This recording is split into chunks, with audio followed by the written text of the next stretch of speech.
Millionlab insonlarning sevimli bo'lgan aromatini narxi bugungi kunda o'zgardi. U qaysi desangiz, Blue Chanel aromati oxirgi 2 hafta bo'ldiki, narxi o'zgardi. Bu ta'kidlab o'taman, bayram oldi qanaqadir narx o'zgarishi, o'ynashi emas. Bizda unaqa bir iflos odatlar yo'q.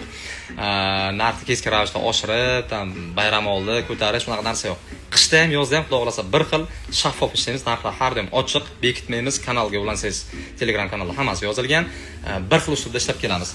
Aytmoqchi bo'lganim, Blue Chanel aromatimiz haqiqatan o'z narxi ko'tarilgan va oxirgi paytda uzilib qolgan. 2 yil deganda ko'tarildi narxi. $160 sotar edik. Bugungi kunda $200 bo'ldi EDP varianti.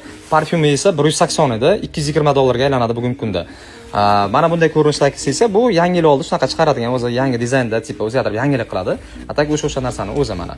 Mabodo bu holatda ko'rsangiz ham ajablanish kerak emas. Xo'p, bunisi esa 2025-yil yangi talqinda chiqqani, buni oldin ham ko'rsatib o'tganmiz. Uni narxi o'zgarmagan, o'sha $340 holatida eksklyuziv varianti sanaladi. Dastlabki konseptimiz O'zbekiston bo'ylab hozircha bori mana shular bizda.